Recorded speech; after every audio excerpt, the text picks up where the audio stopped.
Of computer कौन है, ठीक है, कंप्यूटर की डेफिनेशन की होंगी है, कंप्यूटर शब्द कितों आया, एटसैक्ट्रा ये सब कुछ आपने कल देख लिया सी। ते जे मैं अज की गल करा, जे मैं अज की गल करा तो कुछ थोड़ा जिहा कल चीज़ जी रह गई सी, कंप्यूटर की एप्लीकेशन, कंप्यूटर कित्थे कित्थे यूज़ होंदा है। जिवें कि आपां नूं सारिਆਂ पता है कंप्यूटर अजकल कित्थे यूज़ होंदा है, कंप्यूटर अजकल मैडिकल दे विच यूज़ होंदा, ठीक है जी। सारा जो भी दवाई वगैरह है, जो भी ट्रीटमेंट वगैरह होंदे ने वो सारे किसी ना किसी मैडिकल कंप्यूटर की मशीन के उत्ते होंदे ने, ठीक है जी। एजुकेशन दे विच, ठीक है जी, एजुकेशन डिपार्टमेंट के जिथे मर्जी देख लो कंप्यूटर लैब्स बनिया हुए हैं, कोई पेपर प्रिंट कराना, कुछ भी कराना है अजकल, जिवें तुहानूं पता जी भी स्टडी हुई है कोविड के करके सारा कुछ की होया ऑनलाइन होया, ता करके ऑनलाइन भी की एजुकेशन के भी कंप्यूटर बहुत लोड़दा है, ठीक है।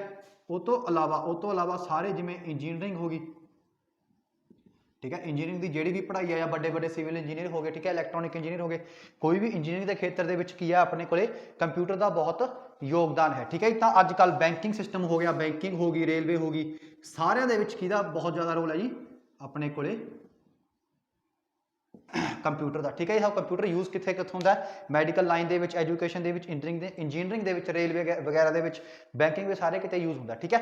पेपर च एक क्वेश्चन आता है, पेपर के एक क्वेश्चन आता है कि यह खासियत की ने, भी यदी खास गल्लां की ने, यदी सब तो खास गल की है एक्यूरेसी।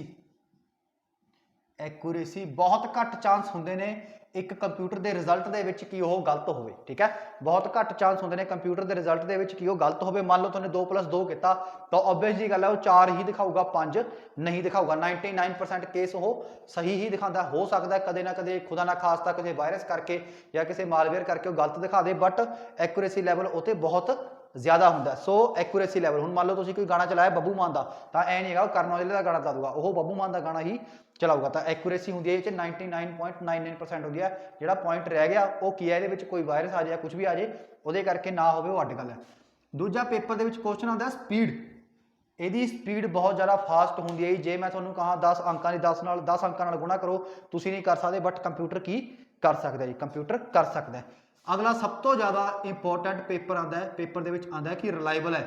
रिलायबल में आप कहने भरोसेमंद, रिलायबल में आप कहने जी भरोसेमंद, जोड़ा कंप्यूटर है वो भरोसेमंद है। जिमें कि जे मैं थोड़ा कहा तुम वो कोई डाटा सेव करता ताकि तुम बार बार चैक करते हो डाटा हैगा तो नहीं, उड़ता नहीं गया, डाटा हैगा उड़ता नहीं गया, ये कुछ तो नहीं करते। एक बार मान लो थोड़े कोई फाइल सेव करती, हूँ जिमें आह है इनू मैं इंटरनेट के उत्ते पा दूंगा मोबाइल की हैल्प के नाल, मैं बार बार चैक तो नहीं करूँ कितने उड़ता नहीं गया, कितने उड़ता नहीं गया, नहीं बार बार चैक नहीं करना पैंदा क्योंकि ये भरोसेमंद है। आप ये डाटा सेव करके या डाटा किसी को भेज के यकीन कर सकते हैं कि हाँ ये भेज गया होगा, आप ये उत्ते भरोसा कर सकते हैं। तो भरोसेमंद है। पेपर का पहला क्वेश्चन कि कंप्यूटर के कुछ भी डाटा स्टोर करो वो डिलीट नहीं होंदा अपने आप, तो उन्होंने आप कंप्यूटर की की क्वालिटी कहने, तो वह की है जी वो रिलायबल है।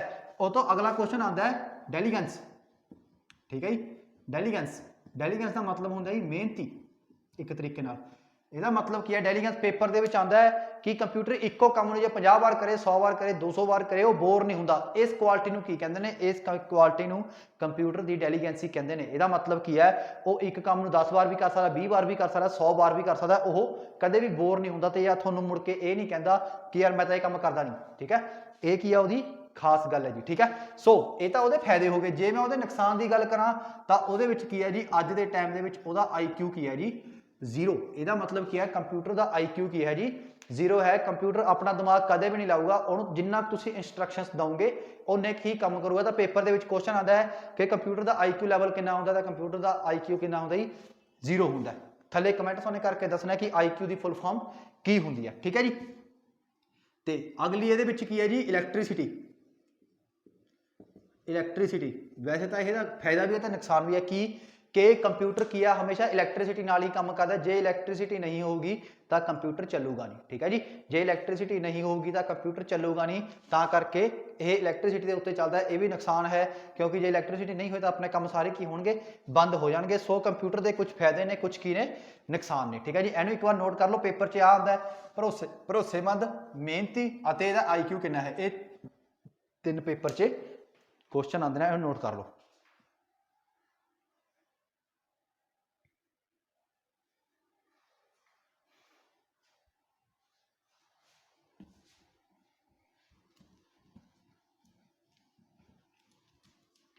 जे आप अगे चलीए, ठीक है, जे आप कंप्यूटर का मॉडल देखिए। सो अज का कंप्यूटर का मॉडल की है इनपुट, कोई भी इनपुट डिवाइस तो आप इनपुट दिंदे आ, इत्थे की हुंदा जी वो प्रोसैस हुंदा डाटा, कुछ भी डाटा होवे, ठीक है जी। बाहर की दिंदा वो आउटपुट, ठीक है जी, बाहर की दे दिंदा वो आउटपुट दे दिंदा। समझ गए मेरी गल?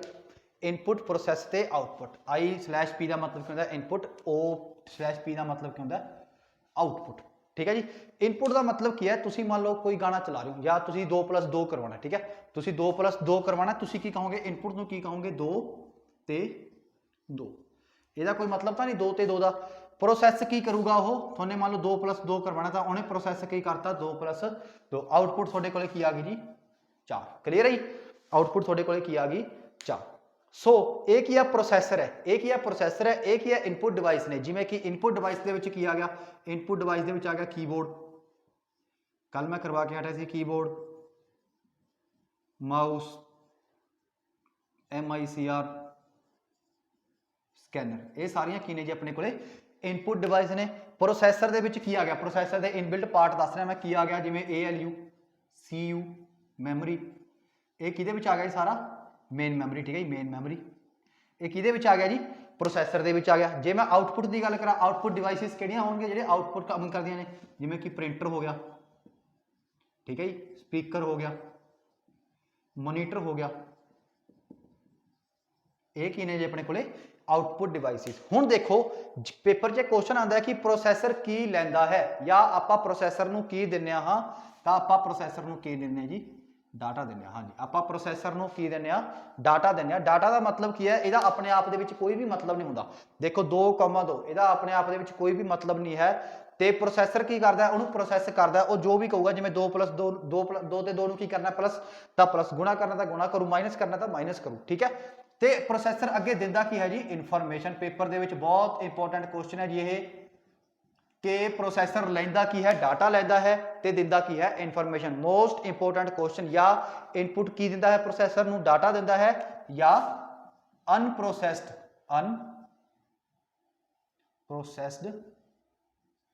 इनफॉर्मेशन, मतलब क्या है जिहड़ी इनफॉर्मेशन प्रोसैस नहीं हुंदी हुंदी वो दिंदा है, अते प्रोसैस्ड की दिंदा है, प्रोसैसर की दिंदा है प्रोसैस्ड डाटा, मतलब जिहड़ा डाटा प्रोसैस हो चुका हुंदा प्रोसैस्ड डाटा हुंदा, इहनूं इनफॉर्मेशन कहंदे ने, इहनूं की कहने जी आपां डाटा कह दिंदे आ, ठीक है। सो आउटपुट किहदे उत्ते शो हुंदी है, प्रिंटर दे उत्ते, स्पीकर दे उत्ते ते मोनीटर दे उत्ते। इनपुट आपां किहदे नाल दिंदे आ, कीबोर्ड, माउस, MICR ते स्कैनर दे नाल। की हुंदा MICR, ये सारा कुछ आपां आराम नाल करांगे। इन्नी क गल समझो कि इनपुट प्रोसैसर नूं की दिंदा है, डाटा दिंदा है, या अनप्रोसैस्ड इनफॉर्मेशन दिंदा है, ते प्रोसैसर आउटपुट नूं की दिंदा है, इनफॉर्मेशन या प्रोसैस्ड डाटा दिंदा है। ये बहुत इंपॉर्टेंट चीज़ है जी, इन्हूं एक बार नोट कर लो।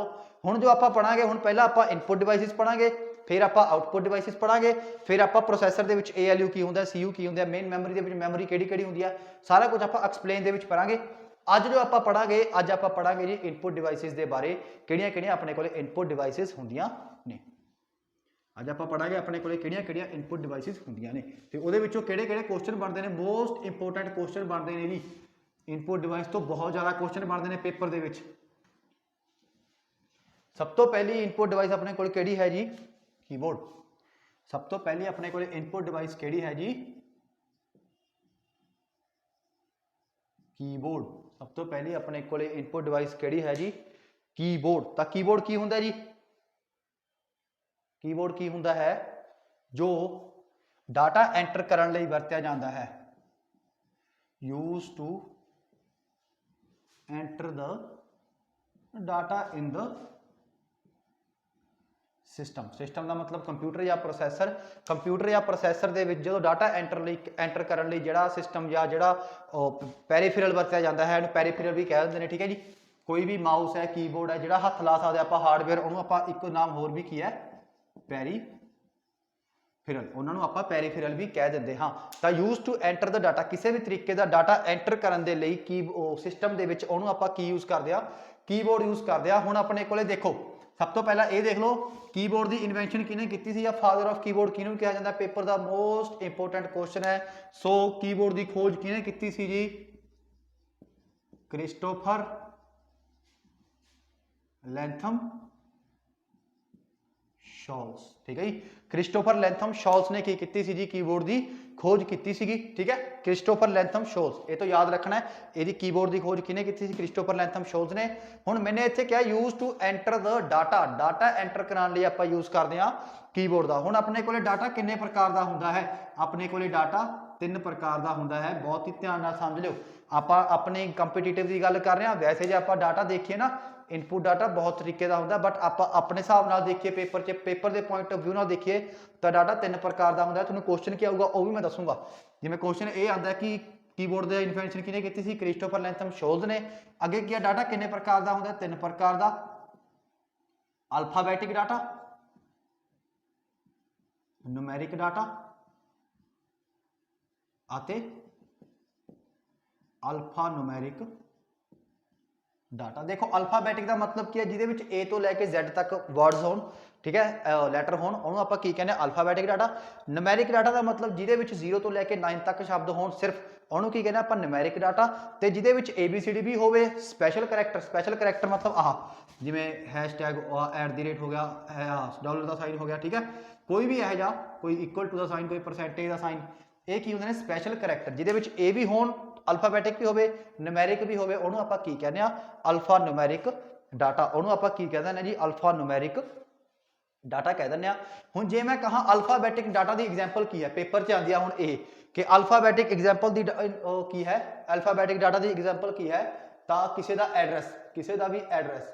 हुण तुसीं कहोगे सर एड्रैस जिहड़ा स्ट्रीट नंबर 6 हुंदा है, तो जे किसी ने पुराने पेपर भरे होणगे, जो तुसीं पुराने पेपर देण जांदे सी ना, तो उत्थे 6 नूं एवें भरदे सी। जे किसी की गली नंबर 6 है तो 6 एवें भरी जांदी सी रैदर दैन एवें, ठीक है जी। सो एड्रैस की है, एक अल्फाबैटिक डाटा है, पेपर का मोस्ट इंपोर्टेंट क्वेश्चन की एड्रैस की है, एड्रैस की है एक अल्फाबैटिक डाटा है। एड्रैस का बाद किसी का भी नाम, किसी का भी नाम की है, अल्फाबैटिक डाटा है। हुण जिवें मैं कहा करण औजला 23 तो नहीं कहता, मैं उसका नाम की कहूँगा करण औजला, या मैं किसी का भी नाम PV सिंधु होगी या कोई भी हो गया, कोई भी, तो वह नाम की रखूँगा मैं, सिंपल अल्फाबैट के होगा। तो अल्फाबैटिक डाटा की एग्जाम्पल की है, किसी का नाम या एड्रैस। न्यूमैरिक डाटा की एग्जाम्पल की है मोबाइल नंबर, किसी का भी मोबाइल नंबर, ठीक है जी, मोबाइल नंबर की है एक न्यूमैरिक डाटा की एग्जाम्पल है। तो तीजे नंबर पर जे मैं गल करा अल्फा न्यूमैरिक डाटा, जिहड़ा इन्हां दोनों का कंबीनेशन होवे, जिवें कि पेपर च आंदा सब तो मोस्ट इंपोर्टेंट पासवर्ड, पासवर्ड की एग्जाम्पल है जी, पासवर्ड अल्फा न्यूमैरिक डाटा की एग्जाम्पल है। ये अल्फाबैटिक कीज़ भी होंगे ने,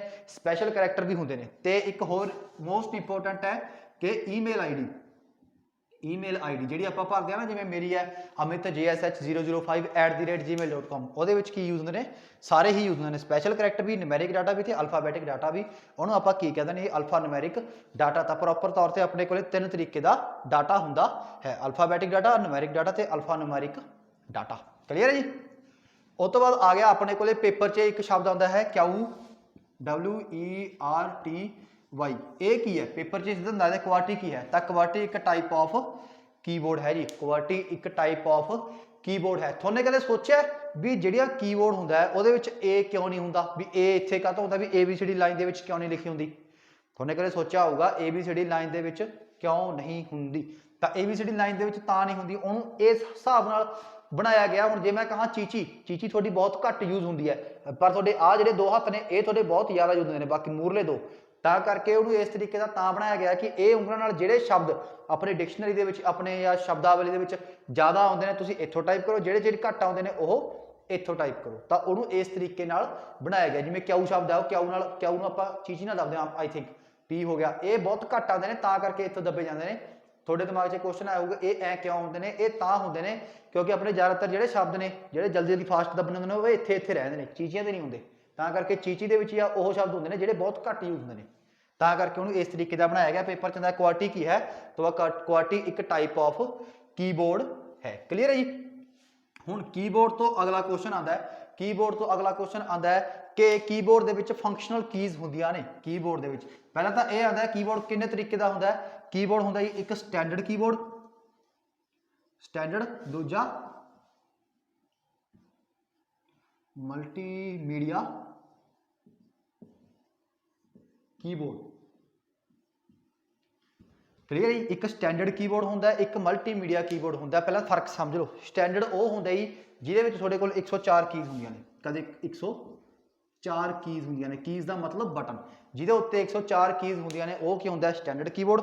ਮਲਟੀਮੀਡੀਆ ਕੀਬੋਰਡ ਉਹ ਹੁੰਦਾ ਜੀ, ਤੁਹਾਨੂੰ ਕਦੇ ਕੀਬੋਰਡ ਦੇ ਉੱਤੇ ਦੇਖਿਆ ਹੋਊਗਾ ਪਲੇ ਦਾ, ਪਾਉਸ ਦਾ, ਆਹ ਵਾਲੇ ਬਟਨ ਹੁੰਦੇ ਨੇ ਨਾ, ਆਹ ਦੇਖੋ ਆਹ ਬਟਨ ਹੁੰਦਾ ਪਲੇ ਦਾ, ਆਹ ਹੁੰਦਾ ਪਾਉਸ ਦਾ, ਆਹ ਹੁੰਦਾ ਨੈਕਸਟ ਦਾ, ਆਹ ਹੁੰਦਾ ਪ੍ਰੀਵੀਅਸ ਦਾ, ਠੀਕ ਹੈ ਜੀ। ਇਹੋ ਜਿਹੇ ਕੁਝ ਬਟਨ ਹੁੰਦੇ ਨੇ, ਤਾਂ ਜਿਨ੍ਹਾਂ ਦੇ ਉੱਤੇ ਆਹ ਬਟਨ ਹੁੰਦੇ ਨੇ ਉਹਨੂੰ ਆਪਾਂ ਕੀ ਕਹਿੰਦੇ ਆ, ਮਲਟੀਮੀਡੀਆ ਕੀਬੋਰਡ। ਇਹਦੀ ਗਿਣਤੀ 108 ਵੀ ਹੋ ਸਕਦੀ ਹੈ, 110 ਵੀ ਹੋ ਸਕਦੀ ਹੈ, 112 ਵੀ ਹੋ ਸਕਦੀ ਹੈ, ਡਿਪੈਂਡ ਕਰਦਾ ਇਹਨਾਂ ਬਟਨਾਂ ਦੇ ਉੱਤੇ। ਬਟ ਸਟੈਂਡਰਡ ਕੀਬੋਰਡ ਦੇ ਵਿੱਚ ਕੀ ਹੁੰਦੇ ਨੇ, 104 ਬਟਨ ਹੁੰਦੇ ਨੇ। ਪੇਪਰ ਦਾ ਮੋਸਟ ਇੰਪੋਰਟੈਂਟ ਨੈਕਸਟ ਕੁਐਸਚਨ ਇਹਦੇ ਵਿੱਚ ਕੀ ਬਣਦਾ ਹੈ ਕਿ ਕੀਬੋਰਡ ਦੇ ਵਿੱਚ ਸਭ ਤੋਂ ਵੱਡੀ ਕੀ, ਜਿਹੜੀ ਸਭ ਤੋਂ ਵੱਡੀ ਕੀ ਹੁੰਦੀ ਹੈ ਉਹਨੂੰ ਕੀ ਕਹਿੰਦੇ ਨੇ। ਕੀਬੋਰਡ ਦੀ ਲੌਂਗੈਸਟ ਕੀ ਕਿਹੜੀ ਹੁੰਦੀ ਹੈ ਜੀ, ਸਪੇਸ ਬਾਰ।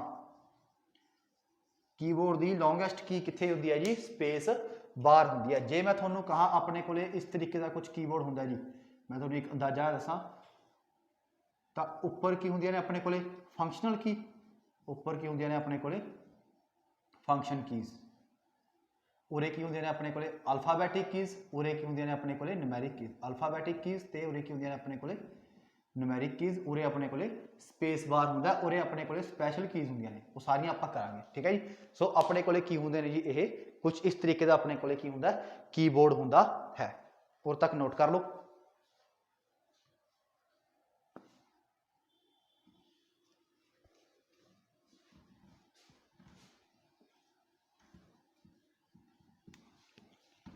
ਕੀਬੋਰਡ ਦੇ ਵਿੱਚੋਂ ਅਸਲ 'ਚ ਪੇਪਰ ਦੇ ਵਿੱਚ ਕੁਐਸਚਨ ਬਹੁਤ ਜ਼ਿਆਦਾ ਆਉਂਦੇ ਨੇ, ਬਹੁਤ ਜ਼ਿਆਦਾ। ਸੋ ਅਗਲਾ ਕੁਐਸਚਨ ਕੀ ਕਹਿੰਦਾ, ਕੀਬੋਰਡ ਵਿੱਚ ਵੀ ਫੰਕਸ਼ਨਲ ਕੀਜ਼ ਕਿੰਨੀਆਂ ਹੁੰਦੀਆਂ ਨੇ। ਫੰਕਸ਼ਨਲ ਕੀਜ਼ ਨੂੰ ਪ੍ਰੋਗਰਾਮਡ ਕੀ ਵੀ ਕਿਹਾ ਜਾਂਦਾ ਹੈ, ਕਿਉਂਕਿ ਇਹਦੇ ਵਿੱਚ ਕੱਲੇ ਦੀ ਪ੍ਰੋਗਰਾਮਿੰਗ ਅਲੱਗ ਤੋਂ ਕੀਤੀ ਜਾਂਦੀ ਹੈ। ਜਿਵੇਂ ਫੰਕਸ਼ਨ ਕੀ ਨੂੰ ਕੱਲਾ ਵੀ ਯੂਜ਼ ਕਰ ਸਕਦਾ, ਜਿਵੇਂ ਕਿ ਜੇ ਮੈਂ ਕਹਾਂ F5, ਤੁਹਾਨੇ ਬਹੁਤ ਯੂਜ਼ ਕੀਤਾ ਹੋਊਗਾ, ਕਾਹਦੇ ਲਈ ਯੂਜ਼ ਹੁੰਦਾ, ਰਿਫਰੈਸ਼ ਦੇ ਲਈ। ਕੱਲਾ F5 ਕੀ ਕਰਦਾ, ਇੱਕ ਪ੍ਰੋਗਰਾਮ ਰਨ ਕਰਦਾ, ਕਿਹੜਾ F5 ਦਾ। ਜੇ ਮੈਂ ਕਹਾਂ F12, ਪੇਪਰ ਦਾ ਮੋਸਟ ਇੰਪੋਰਟੈਂਟ ਕੁਐਸਚਨ, ਕਾਹਦੇ ਲਈ ਯੂਜ਼ ਹੁੰਦਾ ਜੀ, ਸੇਵ ਐਜ਼ ਦੇ ਲਈ। ਸੇਵ ਐਜ਼ ਦੇ ਲਈ ਕਿਹੜੀ ਕੀ ਯੂਜ਼ ਹੁੰਦੀ ਹੈ, F12। ਪੇਪਰ 'ਚ ਬਹੁਤ ਆਉਂਦੀ ਹੈ F5 ਤੇ F12। F5 ਕਾਹਦੇ ਲਈ ਹੁੰਦੀ ਹੈ ਜੀ, F12 ਕਾਹਦੇ ਲਈ ਹੁੰਦੀ ਹੈ, ਸੇਵ ਐਜ਼ ਦੇ ਲਈ। ਸੇਵ ਤੇ ਸੇਵ ਐਜ਼ ਦੇ ਵਿੱਚ ਫਰਕ ਸਮਝ ਲਓ। ਜੇ ਤਾਂ ਮੰਨ ਲਓ ਮੈਨੇ ਕੀ ਲਿਖਿਆ, ਸਮਝ ਲਓ ਇੱਕ ਵਾਰੀ, ਸੇਵ ਤੇ ਸੇਵ ਐਜ਼ ਦੇ ਵਿੱਚ ਇੱਕ ਹੁੰਦਾ ਸੇਵ, ਦੂਜਾ ਹੁੰਦਾ ਸੇਵ ਐਜ਼। ਮੰਨ ਲਓ ਮੈਨੇ ਕੀ ਲਿਖਿਆ 1 2 3 4, ਤੇ ਇਹਦਾ ਕੀ ਨਾਮ ਤੇ ਸੇਵ ਕਰਤਾ, ਇਹ ਨਾਮ ਤੇ ਮੈਨੇ ਸੇਵ ਕਰਤਾ। ਤੇ ਉਹ ਤੋਂ ਬਾਅਦ ਮੈਨੇ ਕੀ ਕੀਤਾ, ਮੇਰਾ ਦਿਮਾਗ ਹਿੱਲਿਆ, ਮੈਨੇ ਕੀ ਕੀਤਾ, ਕੱਲਾ 1 2 3 ਰਹਿਣ ਦਿੱਤਾ ਤੇ ਸੇਵ ਦੱਬਤਾ, ਤੇ ਸੇਵ ਦੱਬਤਾ। ਤਾਂ ਇਹਦਾ ਮਤਲਬ ਕੀ ਹੋਇਆ, ਹੁਣ ਮੇਰੇ ਕੋਲ 1 2 3 4 ਨਹੀਂ ਰਿਹਾ, ਮੇਰੇ ਕੋਲ A ਫੋਲਡਰ ਦੇ ਵਿੱਚ 1 2 3 ਰਹਿ ਗਿਆ, ਠੀਕ ਹੈ। ਮੇਰੇ ਕੋਲ 1 2 3 4 ਖਤਮ ਹੋ ਗਿਆ, A ਫੋਲਡਰ ਦੇ ਵਿੱਚ 1 2 3 ਰਹਿ ਗਿਆ। ਬਟ ਜੇ ਮੈਂ ਸੇਵ ਐਜ਼, ਮੇਰੇ ਕੋਲ 1 2 3 4 ਸੀ, ਦੁਬਾਰਾ ਮੈਂ ਲਿਖ ਦਿੰਦਾ 1 2 3 4 ਸੀ A ਫੋਲਡਰ 'ਚ, ਮੇਰਾ ਦਿਮਾਗ ਖਰਾਬ ਹੋਇਆ, ਮੈਨੇ 1 2 3 ਲਿਖਿਆ, ਪਰ ਮੇਰਾ ਦਿਮਾਗ ਚੱਲਿਆ ਕਦੋਂ, ਮੈਨੇ ਸੇਵ ਨਹੀਂ ਕੀਤਾ, ਮੈਨੇ ਸੇਵ ਐਜ਼ ਕਰਤਾ। ਤਾਂ ਉਹ ਮੈਨੂੰ ਪੁੱਛੂਗਾ ਰੀਨੇਮ ਕਰਨਾ ਇਹਨੂੰ, ਵੀ ਇਹਦਾ ਮਤਲਬ ਕੀ ਹੈ, ਰੀਨੇਮ। ਇਹਨੂੰ ਆਪਾਂ ਕਹਿੰਦੇ ਆ ਓਵਰਰਾਈਟ ਹੋ ਗਿਆ, ਇਹਨੂੰ ਆਪਾਂ ਕੀ ਕਹਿੰਦੇ ਆ, ਓਵਰਰਾਈਟ ਹੋ ਗਿਆ, ਵੀ ਉਹਦੇ ਉੱਤੇ ਹੀ ਓਵਰਰਾਈਟ ਹੋ ਗਿਆ। ਬਟ ਇੱਥੇ ਇਹ ਪੁੱਛੂਗਾ ਵੀ ਰੀਨੇਮ ਕਰਕੇ ਕੀ ਨਾਮ ਰੱਖਾਂ, ਤਾਂ ਮੈਂ ਕਹੂੰਗਾ ਇਹਦਾ ਨਾਮ B ਰੱਖ ਦੇ। ਤਾਂ 1 2 3 ਹੁਣ ਕਿਹਦੇ ਵਿੱਚ ਸੇਵ ਹੋ ਗਿਆ, B ਦੇ ਵਿੱਚ। ਤਾਂ ਸੇਵ ਐਜ਼ ਕਰਨ ਨਾਲ ਕੀ ਹੋ ਗਿਆ, ਮੇਰੇ ਕੋਲੇ ਆ ਵੀ ਸੇਵ ਰਹਿ ਗਿਆ 1 2 3 4 A ਦੇ ਵਿੱਚ, ਤੇ B ਦੇ ਵਿੱਚ ਕੀ ਹੋ ਗਿਆ 1 2 3 ਸੇਵ ਰਹਿ ਗਿਆ। ਤਾਂ ਇਹ ਕਿਹਦਾ ਫਾਇਦਾ ਹੁੰਦਾ ਜੀ, ਇਹ ਸੇਵ ਤੇ ਸੇਵ ਐਜ਼ ਦੇ ਵਿੱਚ ਫਰਕ ਹੁੰਦਾ। ਆਪਾਂ ਨੂੰ ਫਾਇਦਾ ਸੇਵ ਐਜ਼ ਦਾ ਹੁੰਦਾ, ਇਹਦੇ ਵਿੱਚ ਓਵਰਰਾਈਟ ਨਹੀਂ ਹੁੰਦਾ, ਇਹਦੇ ਵਿੱਚ ਓਵਰਰਾਈਟ ਹੋ ਜਾਂਦਾ, ਠੀਕ ਹੈ ਜੀ। ਅੱਗੇ ਚੱਲਦੇ ਹਾਂ। ਸੋ ਇਹਨਾਂ ਨੂੰ ਕੀ ਕਹਿੰਦੇ ਨੇ, ਫੰਕਸ਼ਨਲ ਕੀਜ਼। ਪੇਪਰ 'ਚ ਆਉਂਦਾ ਇਹ ਕਿੱਥੇ ਹੁੰਦੀਆਂ ਨੇ, ਇਹ ਟੌਪ ਦੇ ਉੱਤੇ ਹੁੰਦੀਆਂ ਨੇ। ਇਹ ਕਿੱਥੇ ਹੁੰਦੀਆਂ ਨੇ, ਟੌਪ ਦੇ ਉੱਤੇ ਹੁੰਦੀਆਂ ਨੇ। ਤੇ ਕਿੰਨੀਆਂ ਹੁੰਦੀਆਂ ਨੇ, ਇਹ 12, F1 ਤੋਂ ਲੈ ਕੇ F12 ਤੱਕ ਹੁੰਦੀਆਂ ਨੇ ਜੀ। ਕਿੰਨੀਆਂ ਹੁੰਦੀਆਂ ਨੇ, ਇਹ 12 ਹੁੰਦੀਆਂ ਨੇ। F1 ਤੋਂ ਲੈ ਕੇ F12 ਤੱਕ ਇਹ ਕੀਜ਼ ਹੁੰਦੀਆਂ ਨੇ। F1 ਤੋਂ ਲੈ ਕੇ F12 ਤੱਕ ਕਿਹੜੀਆਂ ਹੁੰਦੀਆਂ ਨੇ, ਕੀਬੋਰਡ ਦੀਆਂ ਕੀਜ਼। ਅੱਗੇ ਆਉਂਦਾ ਜੀ, ਅੱਗੇ ਆਪਣੇ ਕੋਲੇ ਕੁਐਸਚਨ ਕੀ ਆਉਂਦਾ, ਅੱਗੇ ਆਪਣੇ ਕੋਲੇ ਕੁਐਸਚਨ ਆਉਂਦਾ ਹੈ ਕਿ ਉਹਦੇ ਵਿੱਚ ਹੋਰ ਕਿਹੜੀਆਂ ਕੀਜ਼ ਹੁੰਦੀਆਂ ਨੇ। ਇੱਕ ਤਾਂ ਆਹ ਵਾਲੀਆਂ ਕੀਜ਼ ਹੋ ਗਈਆਂ, ਉਹ ਤੋਂ ਬਾਅਦ ਮੈਂ ਤੁਹਾਨੂੰ ਦੱਸਦਾ ਐਲਫਾਬੈਟਿਕ ਕੀਜ਼ ਹੁੰਦੀਆਂ ਨੇ, ਨਿਊਮੈਰਿਕ ਕੀਜ਼ ਹੁੰਦੀਆਂ ਨੇ, ਠੀਕ ਹੈ। ਉਹ ਤੋਂ ਬਾਅਦ ਹੁੰਦੀਆਂ ਨੇ ਜਿਵੇਂ ਕਿ ਮੋਡੀਫਾਇਰ ਕੀਜ਼, ਮੋਡੀਫਾਇਰ ਜਾਂ ਕੰਬੀਨੇਸ਼ਨਲ ਕੀਜ਼ ਕਿਹਨੂੰ ਕਿਹਾ ਜਾਂਦਾ ਹੈ, ਮੋਡੀਫਾਇਰ ਜਾਂ ਕੰਬੀਨੇਸ਼ਨਲ ਕੀਜ਼ ਕਿਹਨੂੰ ਕਿਹਾ ਜਾਂਦਾ ਹੈ। ਤਾਂ ਮੋਡੀਫਾਇਰ ਜਾਂ ਕੰਬੀਨੇਸ਼ਨਲ ਕੀਜ਼ ਕਿਹਨੂੰ ਕਿਹਾ ਜਾਂਦਾ ਹੈ। ਹੁਣ ਮੇਰੀ ਗੱਲ ਧਿਆਨ ਨਾਲ ਸਮਝੋ। ਮੋਡੀਫਾਈ ਦਾ ਕੰਮ ਹੁੰਦਾ ਮਤਲਬ ਬਦਲਣਾ, ਠੀਕ ਹੈ। ਕੰਬੀਨੇਸ਼ਨ ਦਾ ਮਤਲਬ ਵੀ ਜੋ ਇੱਕ ਤੋਂ ਵੱਧ ਜੁੜ ਕੇ ਬਣੇ, ਠੀਕ ਹੈ। ਕੰਬੀਨੇਸ਼ਨ ਦਾ ਮਤਲਬ ਜੋੜ ਕੇ ਕੋਈ ਚੀਜ਼ ਜਦੋਂ ਆਪਾਂ ਕਰਦੇ ਹਾਂ ਉਹਨੂੰ ਕੀ ਕਹਿੰਦੇ ਆਪਾਂ, ਕੰਬੀਨੇਸ਼ਨ। ਦੇਖੋ ਇਹ ਤਿੰਨ ਹੁੰਦੀਆਂ ਨੇ ਆਪਣੇ ਕੋਲ, ਕਿਹੜੀਆਂ ਕਿਹੜੀਆਂ, ਕੰਟਰੋਲ, ਸ਼ਿਫਟ ਅਤੇ ਆਲਟ। ਇਹ ਆਪਣੇ ਕੋਲੇ ਤਿੰਨ ਹੁੰਦੀਆਂ ਨੇ, ਕਿਹੜੀਆਂ ਕਿਹੜੀਆਂ, ਕੰਟਰੋਲ, ਸ਼ਿਫਟ ਅਤੇ ਆਲਟ। ਹੁਣ ਮੇਰੀ ਗੱਲ ਧਿਆਨ ਨਾਲ ਸਮਝੋ।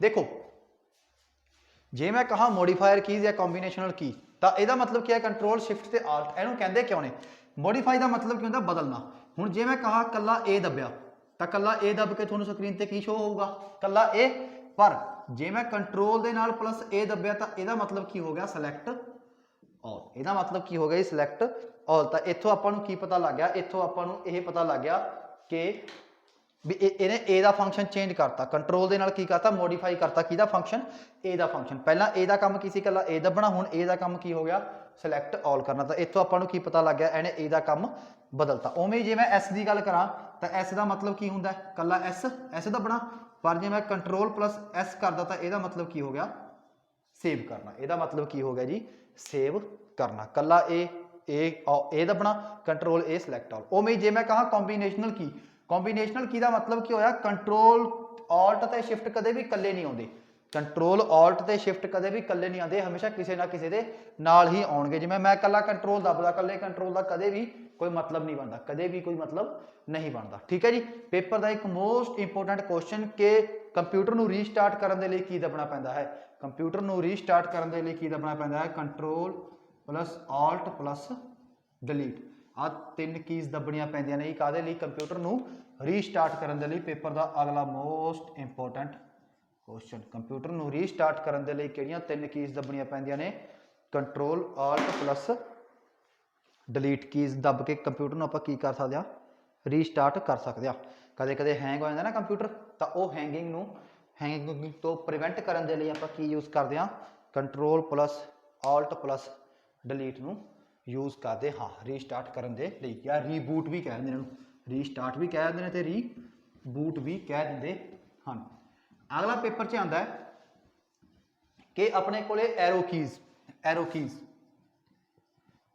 ਤੁਹਾਨੂੰ ਪਤਾ ਹੈ ਐਰੋ ਕੀਜ਼ ਕਿਹੜੀਆਂ ਹੁੰਦੀਆਂ ਨੇ ਆਹ ਵਾਲੀਆਂ ਆਪਣੇ ਕੋਲੇ ਠੀਕ ਹੈ ਆ ਉੱਪਰ ਨੂੰ ਆ ਇਧਰ ਨੂੰ ਆਹ ਥੱਲੇ ਨੂੰ ਆਪਣੇ ਕੋਲੇ ਕਿੰਨੀਆਂ ਐਰੋ ਕੀਜ਼ ਹੋ ਗਈਆਂ 4 ਐਰੋ ਕੀਜ਼ ਹੋ ਗਈਆਂ ਉਹ ਤੋਂ ਇਲਾਵਾ ਜਿਹੜੇ ਆਪਣੇ ਨੰਬਰ ਹੁੰਦੇ ਨੇ ਨਾ ਆਪਾਂ ਤੁਹਾਨੂੰ ਦੇਖਿਆ 1 2 3 4 5 6 7 8 9 ਉਰੇ ਇੱਕ ਨੰਬਰ ਲੌਕ ਹੁੰਦਾ ਆਪਾਂ ਅੱਗੇ ਪੜਾਂਗੇ ਨੰਬਰ ਲੌਕ ਜੇ ਉਹ ਆਫ ਹੋਵੇ ਤਾਂ ਇਹ ਵੀ ਇਹ ਉੱਪਰ ਨੂੰ ਇਹ ਇਧਰ ਨੂੰ ਇਹ ਥੱਲੇ ਨੂੰ ਤੇ ਇਹ ਇਧਰ ਨੂੰ ਇਹ ਵੀ ਕੀ ਕਰਦੀਆਂ ਨੇ ਐਰੋ ਕੀ ਦਾ ਕੰਮ ਕਰਦੀਆਂ ਨੇ ਜੇ ਨੰਬਰ ਕੀ ਲੌਕ ਕੀ ਜਿਹੜੀ ਲੌਕ ਨੰਬਰ ਲੌਕ ਹੈ ਉਹ ਆਫ ਹੋਵੇ ਠੀਕ ਹੈ ਜੀ ਐਰੋ ਕੀਜ਼ ਹੁੰਦੀਆਂ ਨੇ ਉਹ ਤੋਂ ਬਾਅਦ ਜੇ ਮੈਂ ਕਹਾਂ ਹੁਣ ਆ ਗਿਆ ਆਪਣੇ ਕੋਲੇ ਟੌਗਲ ਕੀਜ਼ ਇਹਨਾਂ ਨੂੰ ਕਹਿੰਦੇ ਕਿ ਨੇ ਆਪਾਂ ਟੌਗਲ ਕੀਜ਼ ਪੇਪਰ ਦਾ most important question toggle keys toggle ਦਾ ਮਤਲਬ ਕੀ ਹੁੰਦਾ ਹੈ ਦੋ ਸਟੇਟਸ ਜਿਵੇਂ ਮੈਂ ਕਹਾਂ ਟੌਗਲਿੰਗ ਦਾ ਮਤਲਬ ਕੀ ਹੈ ਇੱਕ ਸਟੇਟ ਆ ਦੂਜੀ ਸਟੇਟ ਆ ਇੱਕ ਸਟੇਟ ਆ ਦੂਜੀ ਸਟੇਟ ਇੱਕ ਸਟੇਟ ਤੇ ਦੂਜੀ ਸਟੇਟ ਠੀਕ ਹੈ ਜੀ ਸੌਰੀ ਹਾਂ ਠੀਕ ਹੈ ਸੋ ਇੱਕ ਸਟੇਟ ਤੇ ਦੂਜੀ ਸਟੇਟ ਵੀ ਇਹ ਇੱਕ ਸਟੇਟ ਇਹ ਵਿੱਚ ਕਿਤੇ ਨਹੀਂ ਰੁਕੂਗਾ ਜਾਂ ਉਰੇ ਹੋਊਗਾ ਜਿਵੇਂ ਮੈਂ ਕਹਾ ਲਾਈਟ ਹੈ ਜਾਂ ਔਨ ਹੋਊਗੀ ਜਾਂ ਆਫ ਹੋਊਗੀ ਵਿੱਚ ਹੋਰ ਕੋਈ ਕੰਮ ਨਹੀਂ ਕਰੂਗੀ ਉਹਨੂੰ ਕੀ ਕਹਿੰਦੇ ਆਪਾਂ ਟੌਗਲਿੰਗ ਜਦੋਂ ਸਿਰਫ ਦੋ ਕੰਮ ਹੀ ਕਰਨੇ ਹੋਣ ਉਹਨੇ ਹੁਣ ਟੌਗਲ ਕੀਜ਼ ਆਪਣੇ ਕੋਲੇ ਤਿੰਨ ਹੁੰਦੀਆਂ ਨੇ ਕਿਹੜੀਆਂ ਸਕਰੋਲ ਲੌਕ ਨੰਬਰ ਲੌਕ ਅਤੇ ਕੈਪਸ ਲੌਕ ਦੇਖੋ ਕੈਪਸ ਲੌਕ ਤੁਹਾਨੂੰ ਪਤਾ ਹੈ ਇੱਕ ਉਰੇ ਬਟਨ ਹੁੰਦਾ ਹੈ ਇਹਦਾ ਮਤਲਬ ਕੀ ਹੁੰਦਾ ਜੇ ਇਹਨੂੰ ਔਨ ਕਰ ਦਈਏ ਤਾਂ ਜਿਹੜਾ A ਹੈ ਉਹ ਵੱਡਾ ਪੈ ਜਾਂਦਾ ਜੇ ਇਹਨੂੰ ਆਫ ਕਰ ਦਈਏ ਤਾਂ ਜਿਹੜਾ A ਹੈ ਉਹ ਛੋਟੇ ਦਾ ਛੋਟਾ ਰਹਿੰਦਾ ਇਹ ਕੈਪਸ ਲੌਕ ਹੁੰਦਾ ਜਿਹੜਾ ਨੰਬਰ ਲੌਕ ਹੁੰਦਾ ਨੰਬਰ ਲੌਕ ਦਾ ਕੰਮ ਹੁੰਦਾ ਜਿਹਦੇ ਇਹਦੇ ਉੱਪਰ ਹੁੰਦਾ ਇੱਕ ਜਿਹੜਾ ਨੰਬਰਿੰਗ ਹੁੰਦਾ ਹੈ ਨਾ ਉਹਦੇ ਇੱਕ ਉੱਪਰ ਹੁੰਦਾ ਬਟਨ ਠੀਕ ਹੈ ਉਹਨੂੰ ਜਦੋਂ ਔਨ ਕਰੋਗੇ ਤਾਂ ਇਹ ਨੰਬਰਿੰਗ ਦਾ ਕੰਮ ਕਰੂ ਜੇ ਉਹਨੂੰ ਆਫ ਰੱਖੋਗੇ ਤਾਂ ਇਹ ਐਰੋ ਕੀਜ਼ ਦਾ ਕੰਮ ਕਰੂ ਥਰਡ ਦੇ ਵਿੱਚ ਹੁੰਦਾ ਆਪਣੇ ਕੋਲੇ ਸਕਰੋਲ ਲੌਕ ਜਿਹੜਾ ਆਪਾਂ ਸਕਰੋਲ ਦਾ ਮਤਲਬ ਕੀ ਆਪਾਂ ਉਹ ਕਰਦੇ ਆ ਨਾ ਜਿਵੇਂ ਆ ਕੋਈ ਆਪਣੇ ਕੋਲੇ ਸਕਰੀਨ ਹੈ ਆ ਸਕਰੀਨ ਦੇ ਉੱਤੇ ਇੱਕ ਉਰੇ ਬਣੀ ਹੁੰਦੀ ਨਾ ਬਾਰ ਜੀ ਉਹਨੂੰ ਆਪਾਂ ਖਿੱਚ ਕੇ ਥੱਲੇ ਲੈ ਕੇ ਜਾਂਦੇ ਆ ਉੱਪਰ ਲੈ ਕੇ ਜਾਂਦੇ ਆ ਤਾਂ ਜੇ ਆਪਾਂ ਸਕਰੋਲ ਲੌਕ ਨੂੰ ਔਨ ਕਰ ਦਾਂਗੇ ਤਾਂ ਆਪਾਂ ਇਹਨੂੰ ਥੱਲੇ ਉੱਪਰ ਨਹੀਂ ਲੈ ਕੇ ਜਾ ਸਕਦੇ ਉਹ ਸਕਰੋਲ ਨਹੀਂ ਹੁੰਦਾ ਉਹਨੂੰ ਆਪਾਂ ਕੀ ਕਹਿੰਦੇ ਜੀ ਸਕਰੋਲ ਲੌਕ ਤਾਂ ਦੇਖੋ ਇਹਦੇ ਕੰਮ ਉਹੀ ਹੋ ਗਏ ਨਾ ਵੀ ਨੰਬਰ ਲੌਕ ਜਾਂ ਕੈਪ ਲੌਕ ਜਾਂ ਸਕਰੋਲ ਲੌਕ ਦਾ ਵੀ ਇੱਕ ਵਾਰੀ ਔਨ ਇੱਕ ਵਾਰੀ ਉਹ ਕੰਮ ਕਰੂ ਇੱਕ ਵਾਰੀ ਉਹ ਕੰਮ ਨਹੀਂ ਕਰੂ ਸਿਰਫ ਇੱਕ ਬਟਨ ਦੇ ਕਰਕੇ ਤਾਂ ਪੇਪਰ 'ਚ ਆਉਂਦਾ ਟੌਗਲ ਕੀਜ਼ ਕਿੰਨੀਆਂ ਹੁੰਦੀਆਂ ਨੇ 3 ਕਦੇ ਸ਼ਿਫਟ ਨੂੰ ਵੀ ਟੌਗਲ ਕੀ ਕਿਹਾ ਜਾਂਦਾ ਹੈ ਜੀ ਕਦੇ ਸ਼ਿਫਟ ਨੂੰ ਵੀ ਕੀ ਕਿਹਾ ਜਾਂਦਾ ਹੈ ਟੌਗਲ ਕੀ ਕਿਹਾ ਜਾਂਦਾ ਹੈ ਮਤਲਬ ਸ਼ਿਫਟ ਮਤਲਬ ਕੀ ਹੈ ਜੇ ਮੈਂ ਕਦੇ ਸ਼ਿਫਟ ਦਬਾਂ ਮੰਨ ਲਓ ਸ਼ਿਫਟ ਦੱਬ ਕੇ A ਪਾਵਾਂ ਤਾਂ ਉਹ ਕੀ ਬਣੂਗਾ A ਜੇ ਮੈਂ ਕੱਲਾ A ਪਾਵਾਂ ਤਾਂ ਉਹ ਬਣੂਗਾ A ਆਪਾਂ ਸ਼ਿਫਟ ਨਾਲ ਵੀ ਕੈਪਸ ਲੌਕ ਦਾ ਕੰਮ ਲੈਣੇ ਆ ਨਾ ਤਾਂ ਕਰਕੇ ਕਦੇ ਸ਼ਿਫਟ ਨੂੰ ਵੀ ਕੀ ਕਿਹਾ ਜਾਂਦਾ ਹੈ ਕਦੇ ਸ਼ਿਫਟ ਨੂੰ ਵੀ ਕੀ ਕਿਹਾ ਜਾਂਦਾ ਹੈ ਟੌਗਲ ਕੀ ਕਿਹਾ ਜਾਂਦਾ ਹੈ ਕਲੀਅਰ ਹੈ ਜੀ ਸੋ ਇਹ ਕੀ ਸੀ ਆਪਣੇ ਕੋਲੇ ਕੀਬੋਰਡ ਦੇ ਬਾਰੇ ਕੀਬੋਰਡ ਦੀ ਅਲੱਗ-ਅਲੱਗ ਕੀਜ਼ ਦੇ ਬਾਰੇ ਆਪਾਂ ਨੇ ਚਰਚਾ ਕੀਤੀ ਠੀਕ ਹੈ ਇਹ ਤੋਂ ਬਾਅਦ ਲੈਕਚਰ ਵੱਡਾ ਨਾ ਹੋ ਜੇ, ਤਾਂ ਕਰਕੇ ਆਪਾਂ ਜੋ ਕੱਲ ਨੂੰ ਕਰਾਂਗੇ ਆਪਾਂ ਕੱਲ ਨੂੰ ਇਹਦੇ ਅਗਲੇ ਕਰਾਂਗੇ। ਸਿਰਫ ਇੱਕ ਕੀਬੋਰਡ ਦਾ ਹੀ ਸੀ ਜਿਹਦੇ ਵਿੱਚ ਕੀ ਆਉਂਦਾ ਆਪਣੇ ਕੋਲੇ ਕੁਝ ਲਿਮਿਟ ਤੋਂ ਜ਼ਿਆਦਾ ਕੁਐਸਚਨ ਆਉਂਦੇ ਨੇ, ਠੀਕ ਹੈ। ਜਿਵੇਂ ਅੱਗੇ ਜਾ ਕੇ ਆਉਂਦਾ ਇੱਕ ਕਨਸੈਪਟ ਕੀਬੋਰਡ, ਪੇਪਰ ਦੇ ਵਿੱਚ ਕੁਐਸਚਨ ਆਉਂਦਾ ਹੈ ਕਿ ਕਨਸੈਪਟ ਕੀਬੋਰਡ ਕੀ ਹੁੰਦਾ। ਕਨਸੈਪਟ ਕੀਬੋਰਡ ਜਿਹਦੇ ਵਿੱਚ ਕੀ ਹੁੰਦਾ ਹੈ, ਹੋਟਲਾਂ ਦੇ ਵਿੱਚ, ਹੋਟਲਸ ਦੇ ਵਿੱਚ ਜਾਂ ਰੈਸਟੋਰੈਂਟ ਦੇ ਵਿੱਚ ਕਿਹੜਾ ਕੀਬੋਰਡ ਵਰਤਿਆ ਜਾਂਦਾ ਹੈ, ਕਨਸੈਪਟ ਕੀਬੋਰਡ। ਕੀ ਆਉਂਦਾ ਕੁਐਸਚਨ ਵੀ ਹੋਟਲ 'ਚ ਕਿਹੜਾ ਵਰਤਿਆ ਜਾਂਦਾ, ਰੈਸਟੋਰੈਂਟ 'ਚ ਕਨਸੈਪਟ। ਮਤਲਬ ਕੀ ਆ ਉੱਥੇ 1 2 3 4 ਦਾ ਮਤਲਬ ਕੁਝ ਵੀ 1 2 3 4 5 6 ਵੀ ਇਹਦਾ ਨਾਰਮਲ ਮਤਲਬ ਨਹੀਂ ਹੁੰਦਾ ਵੀ 3 ਦਾ ਮਤਲਬ ਕੀ ਹੋਊਗਾ, ਉਹਦੀ ਕੋਈ ਡਿਸ਼, ਕੋਈ ਵੀ ਮੰਨ ਲਓ ਆਈਸਕ੍ਰੀਮ ਹੈ 3 ਨੰਬਰ ਤੇ ਹੈ, ਉਹ ਕੋਈ ਗੁਲਾਬ ਜਾਮਨ ਆ ਉਹ 6 ਨੰਬਰ ਤੇ ਹੈ, ਕੋਈ ਹੋਰ ਕੜੀ ਪਕੌੜਾ ਹੈ ਤਾਂ ਉਹ 56 ਨੰਬਰ ਤੇ ਹੈ, ਤਾਂ ਉਹ ਕਨਸੈਪਟ ਕੀਬੋਰਡ ਹੁੰਦਾ। ਮਤਲਬ ਸਪੈਸ਼ਲੀ ਡਿਫਾਈਨਡ ਕੀਬੋਰਡ ਹੁੰਦੇ ਨੇ, ਉਹਨਾਂ ਨੂੰ ਆਪਾਂ ਕੀ ਕਹਿ ਦਿੰਦੇ ਜੀ, ਕਨਸੈਪਟ ਕੀਬੋਰਡ ਕਹਿ ਦਿੰਦੇ ਆ। ਪੇਪਰ 'ਚ ਆਉਂਦਾ ਹੈ ਕਿ ਜਿਹੜਾ ਆਪਣੇ ਕੋਲੇ ਉਹਦੇ ਵਿੱਚ ਹੈ ATM ਦੇ ਵਿੱਚ ਹੈ, ATM 'ਚ ਕਿਹੜਾ ਕੀਬੋਰਡ ਯੂਜ਼ ਹੁੰਦਾ ਹੈ, ਤਾਂ ATM ਦੇ ਵਿੱਚ ਆਪਣੇ ਕੋਲੇ ਕਿਹੜਾ ਯੂਜ਼ ਹੁੰਦਾ ਹੈ, alpha numeric keyboard, alpha numeric keyboard, ਕਿਉਂਕਿ ਉਹਦੇ ਵਿੱਚ ਪਲੱਸ ਮਾਈਨਸ ਇਕੁਅਲ ਟੂ ਦੇ ਸਿੰਬਲ ਵੀ ਹੁੰਦੇ ਨੇ, ਤੁਸੀਂ ਦੇਖੇ ਹੋਣਗੇ। ਤਾਂ ਉਹਨੂੰ ਕੀ ਕਹਿੰਦੇ ਆ ਆਪਣੇ ਕੋਲੇ, ਅਲਫਾ ਨੂਮੈਰਿਕ, ਜਾਂ ਕਦੇ ਕਦੇ ਉਹਨੂੰ ਨੰਬਰ, ਪੇਪਰ ਦੇ ਵਿੱਚ ਜੇ ਅਲਫਾ ਨੂਮੈਰਿਕ ਨਾ ਆਵੇ ਤਾਂ ਉਹਨੂੰ ਕੀ ਕਹਾਂਗੇ ਆਪਾਂ, number keyboard, number system keyboard ਕਿਹਾ ਜਾਂਦਾ ਹੈ। ਸੋ ਇਹ ਸਾਰਾ ਕੁਝ ਕਿਹਦੇ ਬਾਰੇ ਸੀਗਾ ਜੀ, ਇਹ ਸਾਰਾ ਕੁਝ ਆਪਾਂ ਨੇ ਕਿਹਦੇ ਬਾਰੇ ਪੜਿਆ, ਸਿਰਫ ਕੀਬੋਰਡ ਦੇ ਬਾਰੇ। ਕਲੀਅਰ ਹੈ ਜੀ। ਸੋ ਕੱਲ ਨੂੰ ਆਪਾਂ ਕੀ ਪੜਾਂਗੇ, ਕੱਲ ਨੂੰ ਆਪਾਂ ਪੜਾਂਗੇ ਜੀ, ਕੱਲ ਨੂੰ ਆਪਾਂ ਮਾਊਸ ਦੇ ਬਾਰੇ ਪੜਾਂਗੇ। ਮਾਊਸ ਕੀ ਹੁੰਦਾ, ਮਾਊਸ ਦੀ ਖੋਜ ਕਿਹਨੇ ਕੀਤੀ ਸੀ। ਓਕੇ, ਸੋ ਮੈਂ ਉਮੀਦ ਕਰਦਾ ਕਿ ਤੁਹਾਨੂੰ ਆਹ ਲੈਕਚਰ ਪਸੰਦ ਆਇਆ ਹੋਣਾ। ਸਾਡੇ ਬਾਕੀ ਸਾਰੇ ਕੋਰਸ ਦੀ ਜਾਣਕਾਰੀ ਲਈ ਤੁਸੀਂ ਆਹ ਦਿੱਤੇ ਗਏ ਨੰਬਰ ਤੇ ਕੰਟੈਕਟ ਕਰ ਸਕਦੇ ਹੋ। ਹੋਰ ਕੋਈ ਆਨਲਾਈਨ ਆਫਲਾਈਨ ਜੇ ਕੋਰਸ ਲੈਣਾ, ਠੀਕ ਹੈ, ਕੰਪਿਊਟਰ ਤੁਹਾਨੂੰ ਮੈਂ ਕਰਾਉਂਗਾ। ਕੰਪਿਊਟਰ ਕੁਝ ਵੀ ਬਾਹਰੋਂ ਨਹੀਂ ਆਉਂਦਾ, ਇਹ ਮੇਰੀ ਗਾਰੰਟੀ ਆ। ਬਸ ਤੁਹਾਡਾ ਕੰਮ ਕੀ ਹੈ, ਕਾਪੀ ਦੇ ਉੱਤੇ ਨੋਟਸ ਬਣਾਉਣਾ, ਠੀਕ ਹੈ। ਕੋਈ ਵੀ ਗਵਰਨਮੈਂਟ ਐਗਜ਼ਾਮ ਦੇ ਰਿਲੇਟਡ ਤੁਹਾਨੂੰ ਕੋਈ ਵੀ ਕਿਊਰੀ ਹੈ, ਕੁਝ ਨਹੀਂ ਸਮਝ ਆ ਰਿਹਾ, ਕੋਈ ਵੀ ਮੈਥ ਇੰਗਲਿਸ਼ ਜੀਕੇ ਕਿਤੇ ਵੀ ਤੁਹਾਨੂੰ ਕੋਈ ਦਿੱਕਤ ਹੈ, ਆਹ ਨੰਬਰ ਤੇ ਤੁਸੀਂ ਕੰਟੈਕਟ ਕਰ ਸਕਦੇ ਹੋ। ਜਦੋਂ ਤੱਕ ਅਸੀਂ ਬੈਠੇ ਹਾਂ ਤੁਸੀਂ ਪੇਪਰ ਦੇ ਵਿੱਚ ਬਿਲਕੁਲ ਵੀ ਘਬਰਾਉਣਾ ਨਹੀਂ ਹੈਗਾ, ਠੀਕ ਹੈ। So thank you very much, ਦੇਖਦੇ ਰਹੋ ਅਗਲਾ ਲੈਕਚਰ ਬਹੁਤ ਜਲਦੀ। Thank you very much.